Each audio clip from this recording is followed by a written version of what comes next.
আসসালামু আলাইকুম। আপনারা সবাই কেমন আছেন? আশা করি ভালো আছেন।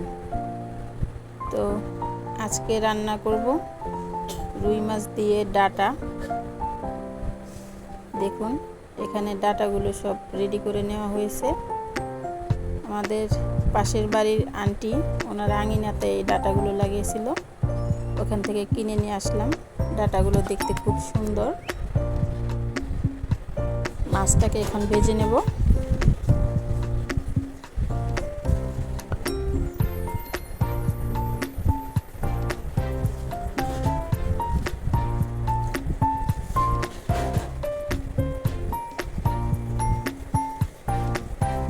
মাছগুলো ভেজে নেওয়া হয়ে গিয়েছে। এখন মূল রান্নাতে চলে যাই। পেঁয়াজটা হালকা ভেজে নিয়ে ধনিয়া জিরা বাটা এবং আদা বাটাটা দিয়ে দেব।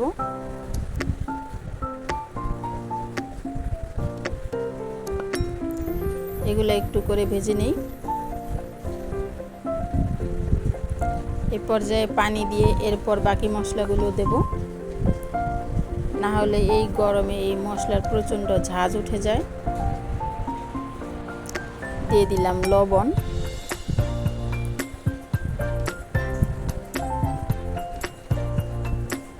হলুদ মরিচের গুঁড়া,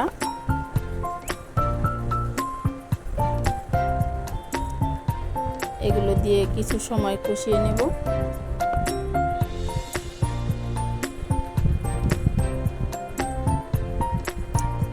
আর এখন ভাজা মাছটা দিয়ে দিই। ভাজা মাছটাকে একটু মশলার সাথে কষিয়ে নিই, তাতে তরকারিটাতে মাছের ফ্লেভারটা খুব সুন্দর আসবে। ডাটার সাথে এই মাছের ঘ্রাণটা সুন্দরভাবে মিশে যাবে। এগুলো উঠিয়ে নেব এখন।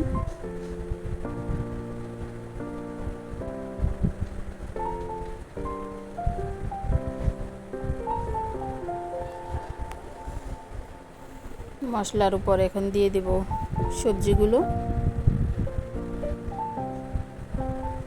ভিডিওটি যদি ভালো লাগে তাহলে একটা লাইক কমেন্ট শেয়ার করে রাখবেন। আর একটু বেশি ভালো লাগলে আমার চ্যানেলটাকে সাবস্ক্রাইব করে পাশে থাকবেন, যাতে করে আমার সম্পূর্ণ ভিডিওটা আপনার কাছে পৌঁছে যায়।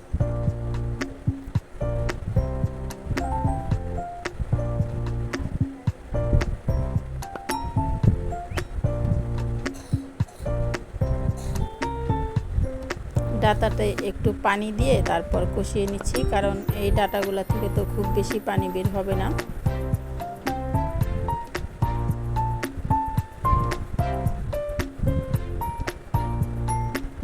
এগুলো অনেক সুন্দর হয়ে সিদ্ধ হয়ে আসছে। যদিও ডাটাগুলো একটু মোটা, তবুও অনেক সুন্দরভাবে সিদ্ধ হয়েছে। দেখুন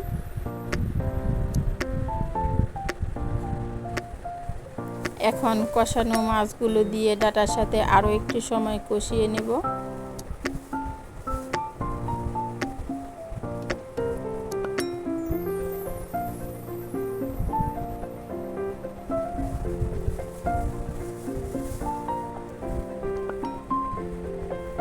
এগুলো আমার কষানো হয়ে গেছে। এখন ঝোলের পানিটা দিয়ে দেব।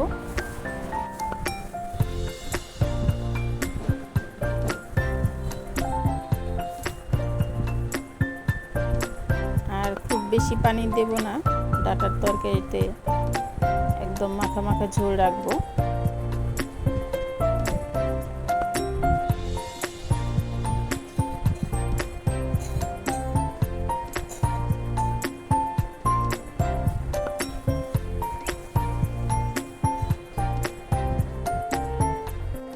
তরকারিটা হয়ে গিয়েছে, তুলে নিলাম। ভিডিওটি আজকের মতো এ পর্যায়ে। সকলে ভালো থাকবেন।